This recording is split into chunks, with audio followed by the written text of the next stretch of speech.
Nadar limited. अच्छा जी, किस तरीके से करना था जी? 15 नंबर का सवाल आया था। ओके, तो बच्चों प्रॉफिट बिफोर टैक्स दिया हुआ आपको, यहाँ से सवाल शुरू करेंगे, ऐसी है? तो बोलो तो सही। सबसे पहले हमने निकाली थी डेप्रिसिएशन। डेप्रिसिएशन निकाली है। ये पहला पॉइंट है जी, शेयर इशूड का। डेप्रिसिएशन सीधे सीधे सवाल में दी हुई इसमें 7350।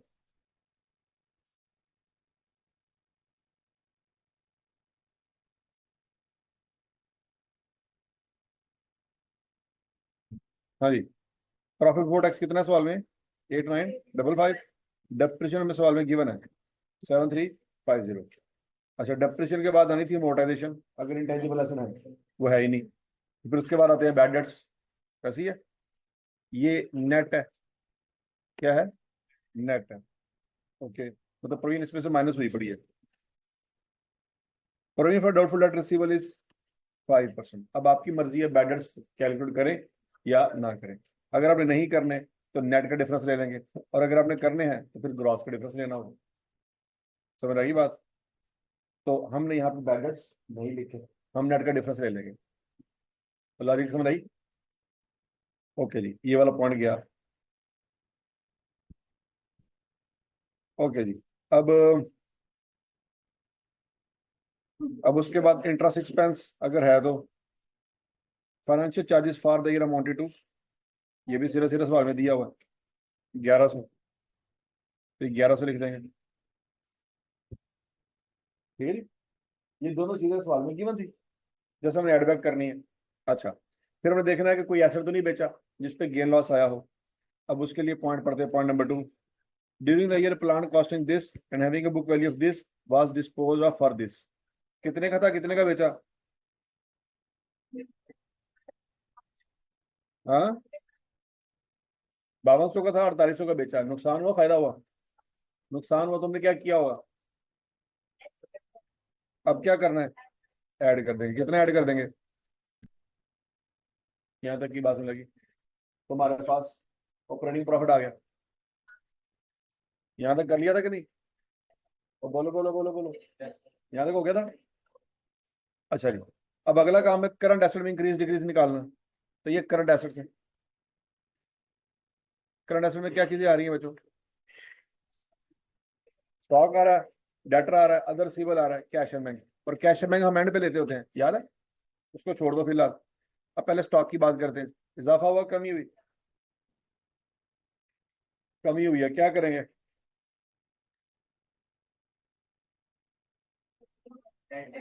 ऐड कर देंगे। कितना ऐड कर देंगे? 150 का ऐड कर दिया।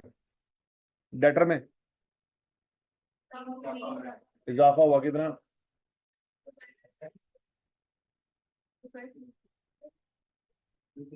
और डेटर में इजाफा हुआ कितना हुआ? 2394 माइनस कर देंगे। अच्छा जी, अदर रिसीवेबल्स जिस तरह से प्री पेमेंट्स होती हैं या अदर कोई एसेट्स होते हैं ना भाई, इजाफा हुआ, कमी हुई? कितना है? 1585। अच्छा, अब अदर रिसीवेबल्स के बारे में हम यहाँ पे पढ़ते हैं कुछ।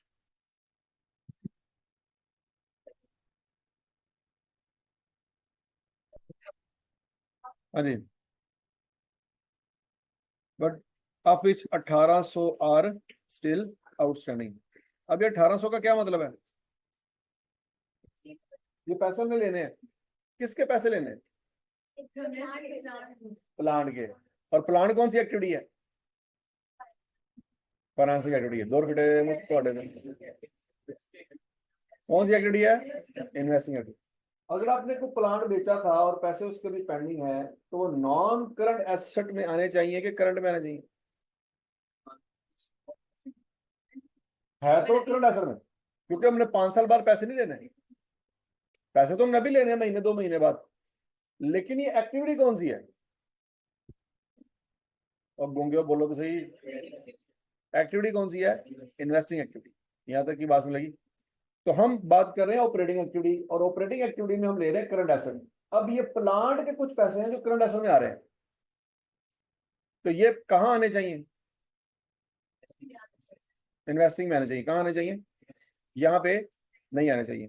तो बच्चों इसका मतलब ये हुआ कि 1800 यहाँ पे कहीं पे शामिल है या यहाँ पे शामिल है?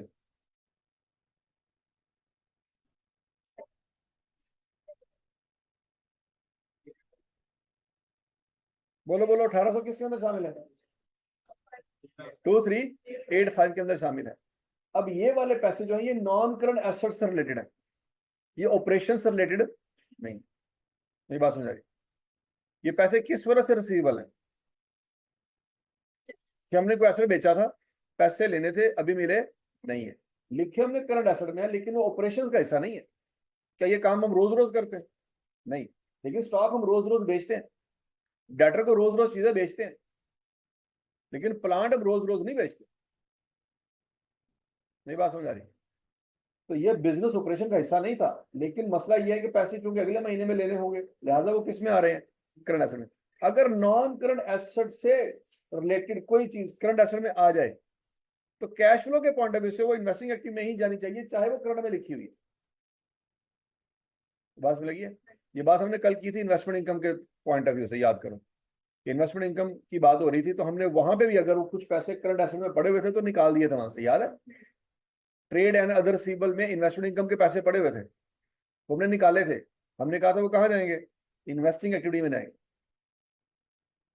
तो वही काम आज यहाँ पे हो रहा है। हालांकि ये चीज करंट एसेट में पड़ी हुई है, लेकिन ये इन्वेस्टिंग एक्टिविटी का हिस्सा है। तो इस टू किस में से निकालेंगे जी? 1800। आवाज नहीं आई? इस 2385 में पड़े हैं कि 800 में पड़े हैं? 800 में क्यों नहीं पड़े? हाँ जी। चलो यहाँ पे 2800 लिखा था, तो फिर क्यों नहीं पड़े? ये वो पैसे हमें इस साल लेने हैं, पिछले साल ही लेने थे। कल आ रही है? अच्छा जी। तो बच्चों 2385 में से 1800 साइड पे कर दें।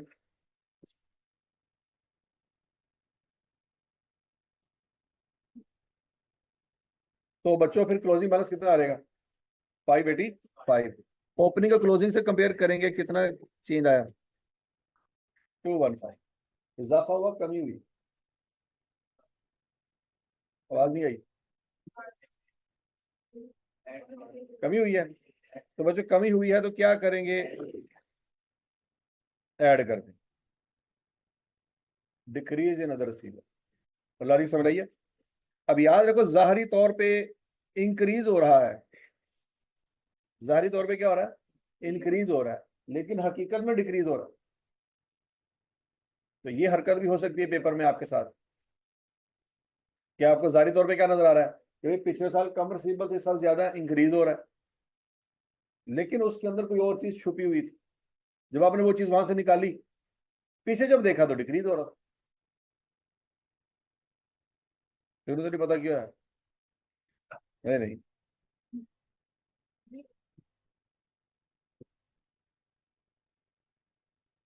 ठीक है जी। तो डिक्रीज इन अदर रिसीवेबल कितना आएगा जी? 215। तो समझ लगी बात है? ये भी हो गया, ये भी हो गया, ये भी हो गया, ये तो अभी होना ही नहीं फिलहाल। अब हमने बात करनी करंट लायबिलिटीज की। पहले ट्रेड पेबल की बात करते हैं, लेकिन नीचे पहले ट्रेड पेबल के बारे में उसने कुछ कहा तो नहीं है? कुछ नहीं कहा, ओके। इसका सीधा सीधा डिफरेंस ले लेंगे। इजाफा हुआ, कमी हुई? तो क्या करेंगे? ऐड कर देंगे। कितने से? 500 से। ओके जी। फिर उसके बाद अक्रूवल्स एंड अदर पेबल्स, इसके बारे में नीचे को बात हुई है? क्या बात हुई है? अक्रूड फाइनेंशियल चार्जेस 112 और 48। तो बच्चों अक्रूड फाइनेंशियल चार्जेस भी यहां से निकाल दें। इसके अंदर जो अक्रूड फाइनेंशियल चार्जेस है वो भी नहीं आने चाहिए। लॉजिक समझ आ रही है? वो इसलिए नहीं आने चाहिए बच्चों, उसकी दो वजूहत है। नंबर वन, वो फाइनेंसिंग एक्टिविटी का हिस्सा है। कौन सी एक्टिविटी का हिस्सा है? फाइनेंसिंग का हिस्सा है, तो वो यहाँ पे नहीं आने चाहिए। दूसरी वजह ये है कि उसको हम कैश जनरेटेड फ्रॉम ऑपरेशन के नीचे लिखते होते हैं,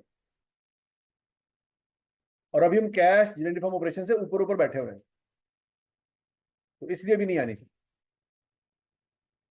ठीक है, हमने पढ़ा था कि फाइनेंशियल चार्जेस ऑपरेटिंग फाइनेंसिंग का हिस्सा है, लेकिन हमने उसको क्या किया है, अपनी आसानी के लिए ऑपरेटिंग में ले आए हैं, लेकिन ऑपरेटिंग में भी कहां पे लेके आए हैं, कैश जनरेटेड फ्रॉम ऑपरेशन के नीचे लेके आए हैं। ऑपरेशन का हिस्सा भी नहीं माना। और अगर ऑपरेशन का हिस्सा माना होता तो कैश जनरेटेड फ्रॉम ऑपरेशन के अंदर आ रहा होता, अंदर तो नहीं आ रहा, वो कहां आ रहा है, उसके नीचे आ रहा है। जैसे रीवैल्यूएशन सरप्लस है, हम इक्विटी का हिस्सा मानते तो हैं, लेकिन असल में वो इक्विटी नहीं है। इक्विटी में वही चीजें आती हैं, share capital, share premium, retain earning, general reserve, specific reserve और कैपिटल रिडेम्पशन रिजर्व। वही रिजर्व जितने पड़े हैं वो सारे के सारे आते हैं। रीवैल्यूएशन सरप्लस असल में इक्विटी नहीं है, उसको इक्विटी मान रहे हैं। अगर वो इक्विटी होता तो उससे फिर हम डिविडेंड दे सकते हैं, लेकिन कभी उसे डिविडेंड नहीं दिया। रिटेन अर्निंग से डिविडेंड दे सकते हैं, शेयर प्रीमियम से डिविडेंड दे सकते हैं, लेकिन सरप्लस से कभी आज तक डिविडेंड नहीं दिया। समझ लगी है? अच्छा जी, तो बच्चों अगर करंट लायबिलिटी में ऐसी चीज आ रही है जिसका ताल्लुक फाइनेंसिंग एक्टिविटी के साथ है, तो उसको भी साइड पे कर देंगे जैसे वहां पे किया। करंट एसेट में अगर इन्वेस्टिंग एक्टिविटी की कुछ चीज आ रही है तो उसको वहां से निकालो। इस तरह से करंट लायबिलिटी में अगर फाइनेंसिंग एक्टिविटी की कुछ चीज आ रही है तो उसको भी वहां से निकालो। तो बच्चों 660 और 680 में से क्या क्या माइनस करेंगे? 660 में से क्या माइनस करेंगे और 680 में से क्या माइनस करेंगे? 112 करें जरा, शाबाश।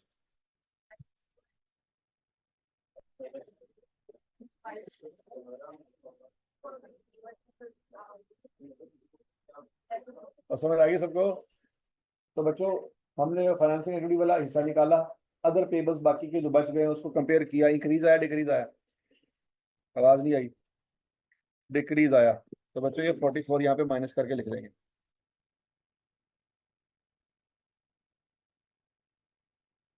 और समझ आ गई है?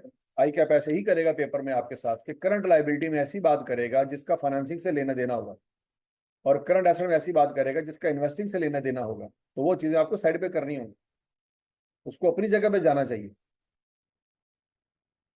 तो समझ आ रही है? तो बच्चों ट्रेड पेबल की बात भी होगी और अक्रूवल्स एंड अदर पेबल्स की बात भी होगी। अब टैक्स लायबिलिटी में इंक्रीज डिक्रीज आ रहा है, ये कितना आ रहा है? 150 का आ रहा है। प्लस लिखे, प्लस करें माइनस करें? बोलो बोलो, शाबाश। 500 से 650 में जा रहे हैं। करंट लायबिलिटी है, नॉन करंट लायबिलिटी नहीं है, करंट लायबिलिटी है। प्लस करें या माइनस करें? आवाज नहीं आई। और दौर फिटे मुत तोड़े थे, कुछ भी नहीं करना। तुम जलील करोगे पेपर जाके, करोगे करोगे, तुम नहीं बाज आ सकते हैं। अब ये क्यों नहीं किया? क्योंकि बच्चों आपने प्रॉफिट कौन सा पकड़ा है? बिफोर टैक्स पकड़ा है। प्रॉफिट टैक्स का एडजस्टमेंट, टैक्स के एडजस्टमेंट इसके अंदर आई नहीं, और कल आई है। ये डेटर की एडजस्टमेंट हम क्यों कर रहे हैं, सोचो जरा। ये डेटर की एडजस्टमेंट हम क्यों कर रहे हैं भला? ये 2394 हमने यहाँ पे क्यों प्लस माइनस किया? ये मैंने आपको दूसरे दिन समझाया था, मर गए। दूसरे दिन समझाया था, पक्की बात है, वीडियो मौजूद है। कैश फ्रॉम कस्टमर निकालना था, तो ये माइनस करने से कैसे निकला है? मैं कैश रिसीव फ्रॉम कस्टमर, पैसे आने थे, हमने माइनस कर रहे हैं। क्रेडिट सेल की वजह से ये इफेक्ट आ रहा है। तो क्रेडिट सेल इसके ऊपर आई है कि नहीं आई?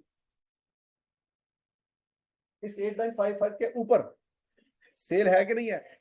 लेकिन टैक्स तो इसके नीचे है। टैक्स की एडजस्टमेंट इसके अंदर हुई नहीं, तो उसका इंक्रीज डिक्रीज नहीं लेना। तो कल आ रही है, टैक्स को अभी एडजस्ट ही नहीं किया हमने। अगर हमने यहां पे लिखा होता प्रॉफिट आफ्टर टैक्स, तो फिर टैक्स का इंक्रीज डिक्रीज ले रहे होते, क्योंकि टैक्स इम्पैक्ट ऊपर ले चुके हैं, सेल का इम्पैक्ट ऊपर आ चुका है, तब नीचे डेटर एडजस्ट हो रहे हैं। कॉस्ट ऑफ सेल ऊपर आ चुका है, इसलिए इन्वेंट्री एडजस्ट हो रही है। तो बात समझ आई कि नहीं आई? बोलो तो सही। और इंटरेस्ट एक्सपेंस भी बच्चों हमने एड बैक कर दिया है, इसलिए उसका भी इंक्रीज डिक्रीज नहीं ले रहे नीचे। इंटरेस्ट का इम्पैक्ट भी क्या कर दिया हमने, खत्म। इसलिए नीचे इंटरेस्ट का भी इंक्रीज डिक्रीज नहीं ले रहे, क्योंकि उसका इफेक्ट कैंसिल कर दिया। लेकिन सेल का इफेक्ट कैंसिल नहीं किया। अगर सेल का इफेक्ट कैंसिल कर देते तो नीचे भी डेटर ना आ रहे होते।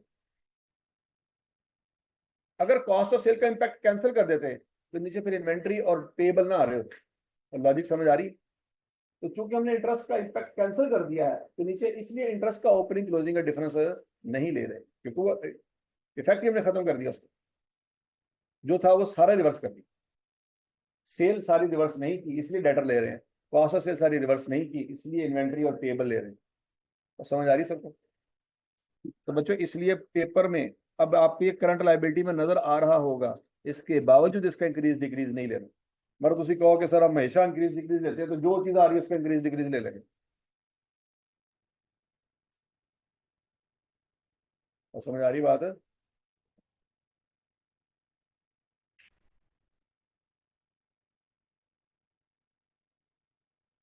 ठीक है जी बच्चों, तो ये सारा कुछ एडजस्ट कर लिया हमने। इसके बाद हम निकालेंगे कैश जनरेटेड फ्रॉम ऑपरेशन। वो कितना आ रहेगा? 1623। चेक कर ले, चेक कर ले, चेक कर ले।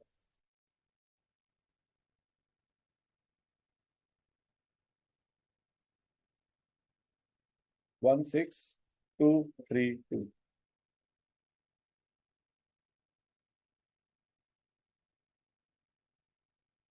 समझ आ गई बात की? अब बोलो तो सही।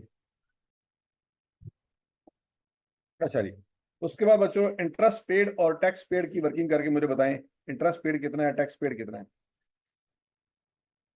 ये फाइनेंशियल चार्जेस का पूरा अकाउंट यहां से बन जाएगा, सारा कुछ आपको दिया हुआ।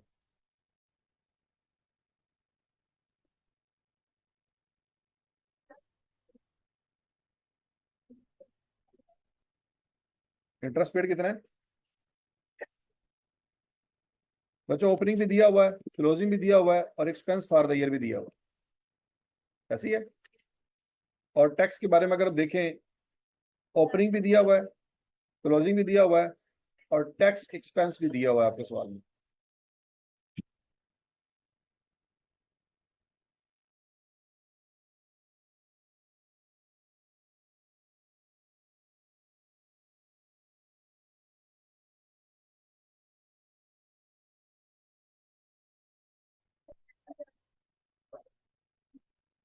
समझ आ गई बात है? 1036279 तक चेक कर ले। शाबाश शाबाश शाबाश। ये सबका आंसर निकलना चाहिए, डाटा आपके सामने है।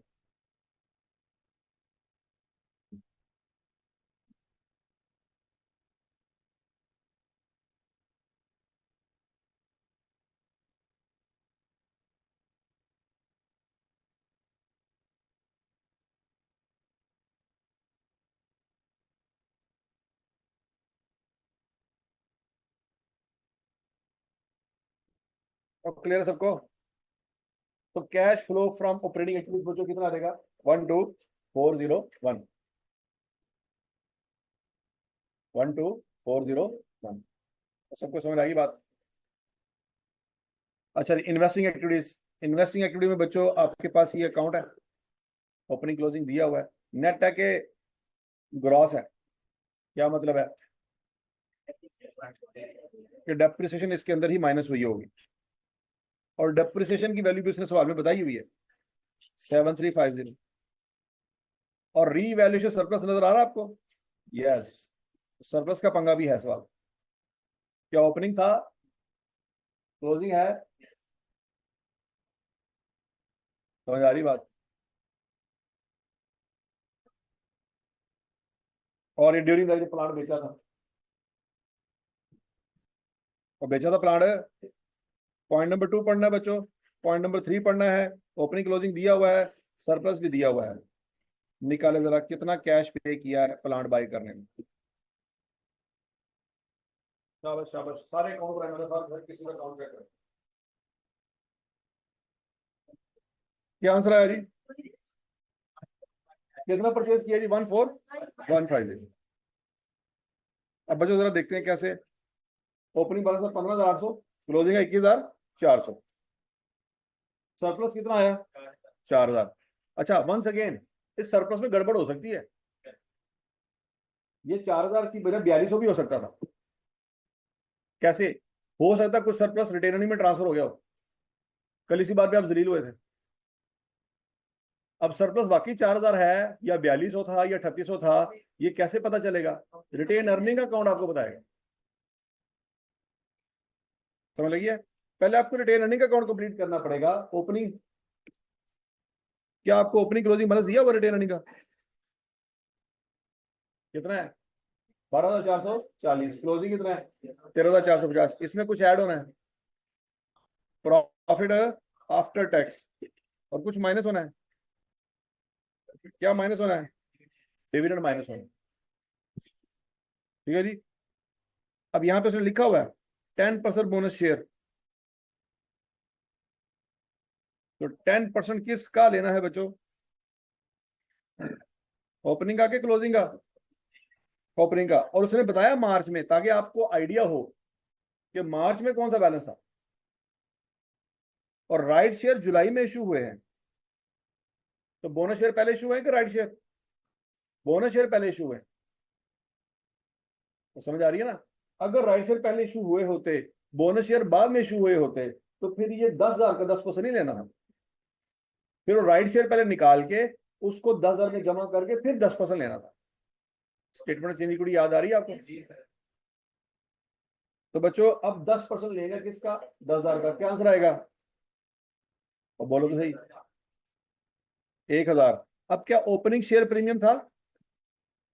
ओपनिंग शेयर प्रीमियम, तो ये बोनस शेयर फिर कहां से निकले होंगे? बोनस शेयर कहां से निकलते होते हैं? आवाज नहीं आई। शेयर प्रीमियम से निकलते होते हैं, लेकिन कब? जब प्रीमियम पड़ा हो। लेकिन अगर प्रीमियम ही ना हो तो रिटेन अर्निंग में से निकलते हैं। तो बच्चों ये 1,000 रुपया रिटेन अर्निंग अकाउंट में आएगा। क्या ये लॉजिक समझ आ रही है आपको? अब ओपनिंग लिखा, क्लोजिंग लिखा, बोनस शेयर लिखे, प्रॉफिट आफ्टर टैक्स लिखा। समझ आई है? अब बाकी का जब डिफरेंस ले रहे होंगे तो डिफरेंस किसी साइड पे निकलेगा, या डेबिट साइड पे या क्रेडिट साइड पे। तो डिफरेंस लिया तो किस साइड पे आ रहा है? आवाज नहीं आई। तो ये शेयर प्रीमियम और ये रीवैल्यूएशन सरप्लस भी तो हो सकता है, क्या नहीं हो सकता? आवाज नहीं आई। और लानती नहीं हो सकता, क्योंकि रीवैल्यूएशन सरप्लस से रिटेन अर्निंग में इजाफा होता है कि कमी होती है? तो इजाफा खब्बे पासे होना कि सज्जे पासे होना?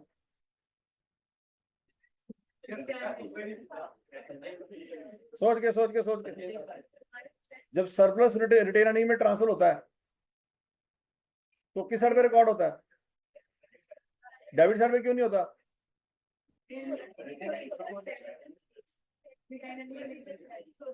अकल आ रही है? अकल आ रही है? अगर सरप्लस रिटेन अर्निंग में होता तो किस साइड पे होता? क्रेडिट साइड पे होता। ये तो डेबिट साइड पे डिफरेंस आ रहा है, तो ये सरप्लस हो सकता है? नहीं हो सकता। ਤੁਸੀਂ ਪੁੱਤ ਨੂੰ ਪਿਓ ਤੋਂ ਵੱਡਾ ਬਣਾਉਂਦੇ ਹੋ, ਇਹ ਤੁਹਾਡੀ टोटल लॉजिक है। कि सर वो रिटेन अर्निंग में डेबिट साइड पे आंसर आ रहा था तो हमने समझा वो सरप्लस है। मैंने थोड़े सिर च छित्तर मारे कि भाई जब सरप्लस ट्रांसफर होता है तो रिटेन अर्निंग बढ़ती है कि कम होती है? तो बढ़ती किस साइड पे है? तो डिफरेंस किस साइड पे आ रहा है? तो ये सरप्लस कैसे हो सकता है? नहीं समझ आ रही? नहीं समझ आ रही? ठीक है जी। तो बच्चों चूंकि ये अकाउंट टैली हो गया या डिफरेंस आया आपके डेबिट साइड पे, तो ये सरप्लस कभी नहीं हो सकता। ये सरप्लस, इसलिए हम कह सकते हैं कि सरप्लस जो ड्यूरिंग द ईयर हुआ था वो 4,000 ही था, इससे ज्यादा नहीं था। और समझ रही बात? सरप्लस 4,000 से ज्यादा नहीं था, इसलिए सरप्लस 4,000 हमने फाइनल करके यहाँ पे लिखा हुआ। Opening, closing, surplus, disposal. ये डिस्पोजल की वैल्यू कहां से आई? सवाल में दी हुई है 5200। डेप्रिसिएशन कहां से आई? सवाल में दी हुई है 7350। 50। ठीक हो गया जी। तो सरप्लस समझ आया सबको? सारा कुछ कर करा के एडिशन निकाल लेंगे हम। 14150।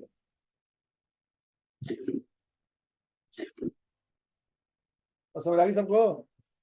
अब अगला पॉइंट, हमने पैसे बेचा भी था साल में, बेचा था कि नहीं बेचा था? तो पैसे आए थे कि नहीं आए थे? कितने आए थे?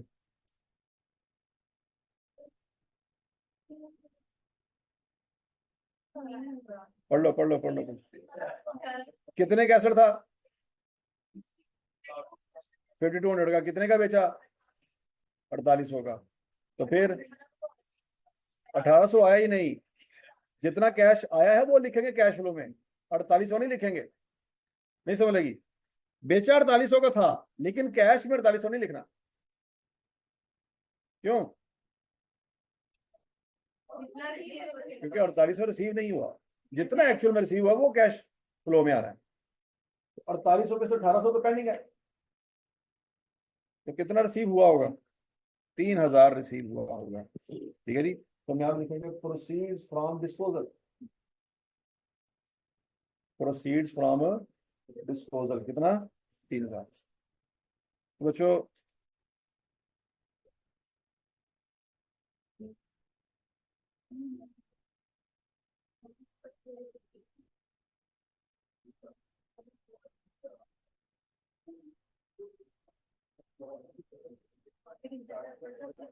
ठीक है जी।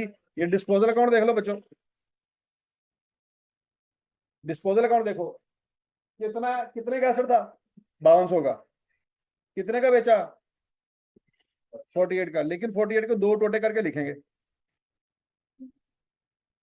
समझ आ रही है? एक है कैश और एक है रिसीवेबल। कैश कितना मिला? 3000, और बाकी का रिसीवेबल में चला गया, अदर रिसीवेबल्स, याद है? और लॉस हुआ 400। और डिस्पोजल अकाउंट सबको समझ आ रहा है? अच्छा, इन्वेस्टिंग एक्टिविटी कंप्लीट होगी हमारी। अब फाइनेंसिंग एक्टिविटीज।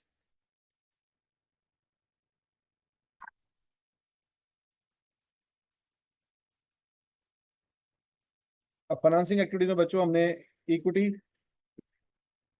और लॉन्ग टर्म लोन को देखना है। ऐसी है।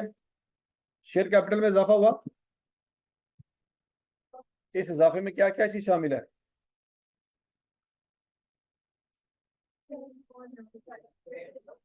आवाज नहीं आई। इस इजाफे में क्या क्या शामिल है? बोनस शेयर है बस। तो बोनस शेयर से पैसे आए होंगे। बोनस शेयर से तो पैसे नहीं आने। पैसे किससे आने हैं? राइट शेयर से। तो मुझे आपने बताना है कि राइट शेयर से कितने पैसे आए।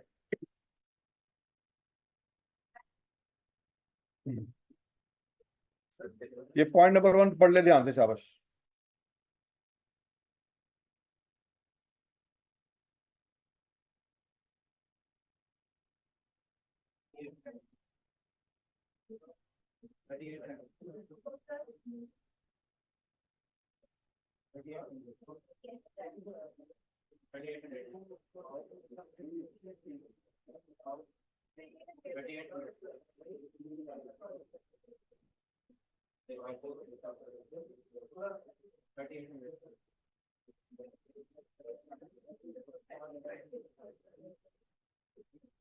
हाँ भाई।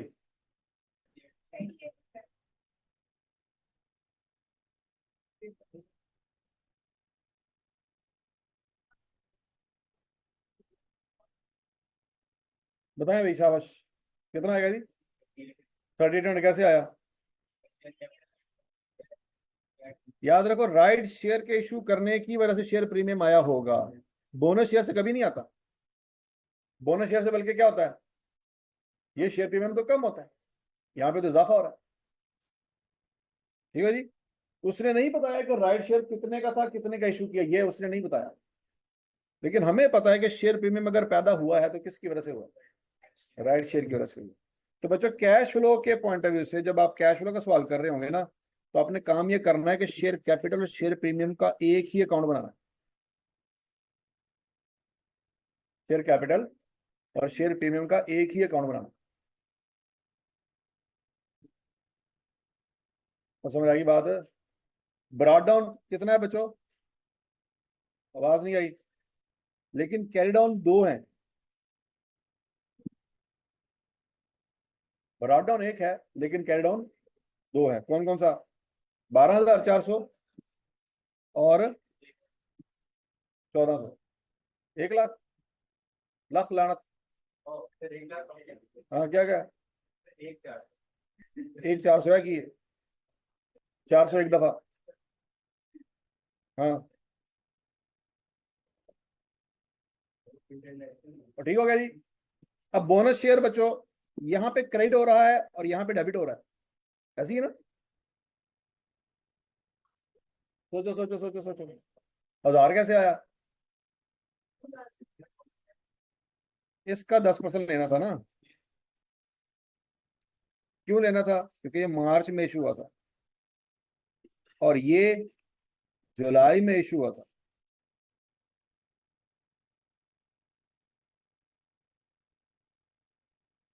तो बात समझ आ गई है? तो बच्चों, जब आप दोनों के बैलेंस एक ही अकाउंट में लिख देंगे ना, तो सीधा सीधा कैश आ जाएगा एक्चुअल में जितना रिसीव हुआ है। ओपनिंग क्लोजिंग आपको दिए हुए हैं, बोनस शेयर भी आपने लिख लिया है, तो डिफरेंस निकालेंगे शेयर कैपिटल का, किस साइड पे निकलेगा? अगर तो राइट साइड पे निकला तो क्या मतलब है? शेयर बायबैक किया 2 रुपए मुझ ਤੁਹਾਡੇ ਤੇ। ਹੁਣ राइट लेफ्ट ही नहीं पता, सज्जा किनू कहते हैं? वो सज्जे हैं? राइट साइड किसको कहते हैं? हैं? डेबिट साइड को? मेरे हिसाब ਨਾਲ भी दस दे। हाँ तेरा सज्जा किहड़ा है? ਉਹ ਉਧਰ ਬਾਈਬੈਕ ਆਂਦਾ है।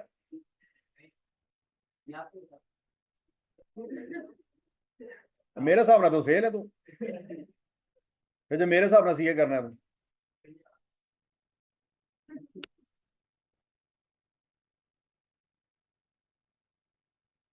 ठीक है जी। तो बच्चों राइट शेयर कितना आ गया जी? 28 है। तो share premium share capital account एक ही बनाएंगे तो सही होगा कि एक्चुअल में जो कैश रिसीव हुआ है वो सीधा सीधा आ रहेगा। तो 2,800 रुपये पैसे आ रहे हैं कि जा रहे हैं? आ रहे हैं। ओके जी, 2,800 रुपये लिख देंगे बच्चों यहाँ पे। क्या लिखेंगे जी? Issue of share, issue of share capital 2,800। अच्छा अगला पॉइंट, अभी आपने रिटेनिंग का अकाउंट भी बनाया हुआ है, बनाया कि नहीं बनाया? बोनस शेयर में पैसे आते हैं? जाते हैं? जाते हैं। पहली अटेम्प्ट में जाते हैं, है ना? तो पहली अटेम्प्ट में तो पैसे जाएंगे ना। देखो आई के आपको पैसे देंगे तो पैसे तो जाएंगे।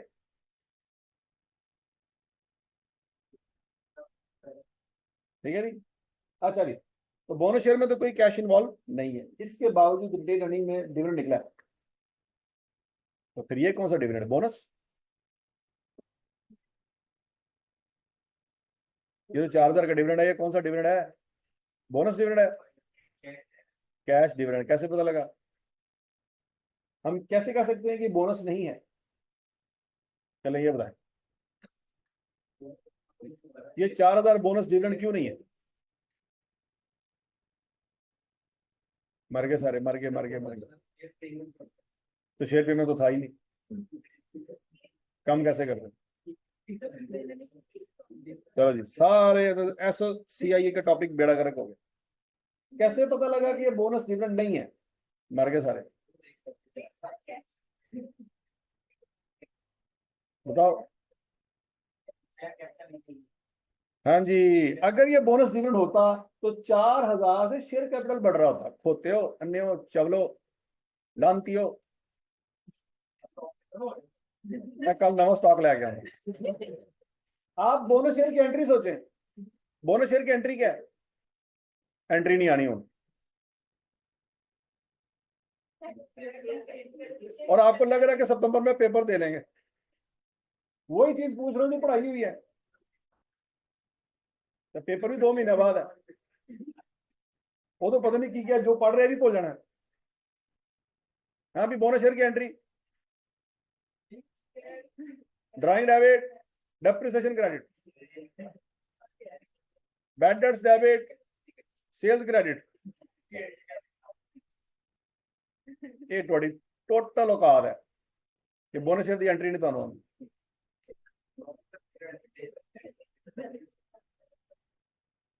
और अभी मैंने कल दिखाई है एंट्री, कल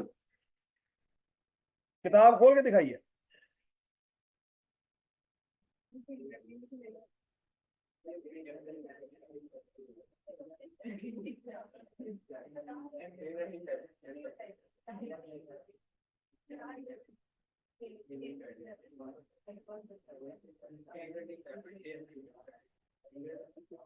हाँ, पूरे 20 मिनट आपके पास जाया करने के लिए, बैठे रहो।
और लांतियो आपके सामने एंट्री लिखी हुई है, सामने। हाँ, पता नहीं किसको, बाबा को बता रहे थे, किसको बता रहे थे, साढ़े तक तो आवाज नहीं पहुंची। याला जरा झूठ बोल रहा, फेल हो रहा है।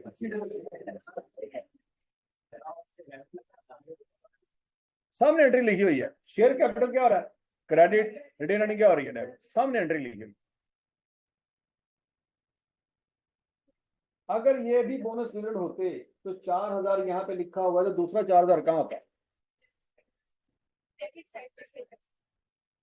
कहाँ होता, डेप्रिसिएशन के अकाउंट में, शेयर कैपिटल के अकाउंट में। क्योंकि ये 4000 वहां पे नहीं है, इसका क्या मतलब हुआ कि 4000 यहाँ पे है। चवल, क्या मतलब है इसका, फिर ये कैश डिविडेंड हो, क्योंकि डिविडेंड दो ही हो सकते हैं, कौन कौन से, कैश या बोनस। बोनस आप नहीं निकाल बैठे हैं, तो ये कौन सा डिविडेंड होगा, फिर कैश होगा। तो ये कैश डिविडेंड की पेमेंट की है बच्चों, कितनी, 4000।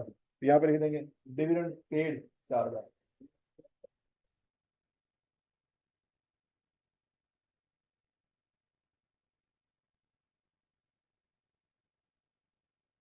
समझ आ गई सबको। अब लॉन्ग टर्म लोन रह गया, ये सरप्लस वाला अकाउंट हो चुका है, रिटेन अर्निंग का अकाउंट टैली हो चुका है, शेयर प्रीमियम शेयर कैपिटल का अकाउंट टैली हो चुका है, पीछे फिर एक ही रह गया। भाई लोन के बारे में कोई बात हुई है यहाँ पे नीचे, कोई बात नहीं हुई, तो अज्यूम करेंगे कि लोन की पेमेंट हुई पड़ी है। कैसे पता लगा, लोन कम हुआ है कितना, तो लोन की पेमेंट हुई है, तो क्या प्लान दिया होगा, क्या दिया होगा, कैश दिया होगा। तो repayment of long term loan इधर लिखेंगे 900। तो बच्चों फाइनेंसिंग एक्टिविटी का कैश निकालें,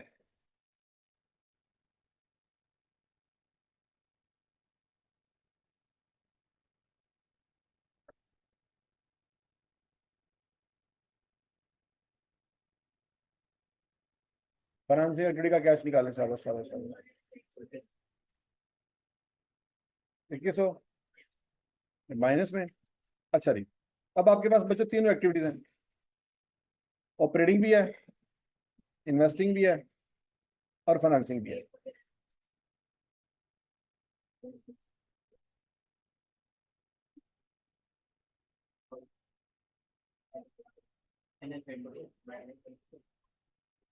ऑपरेटिंग भी है, इन्वेस्टिंग भी है, और फाइनेंसिंग भी है।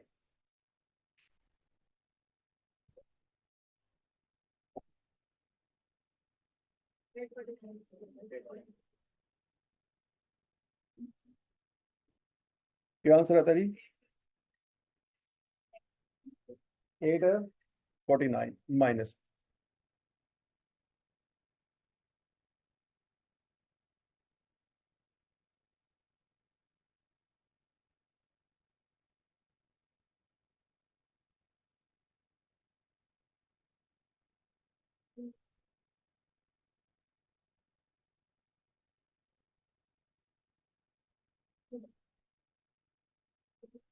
तो लिखा है सबने?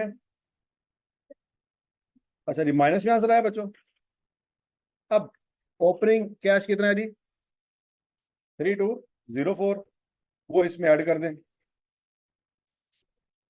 तो क्लोजिंग कैश कितना आएगा जी?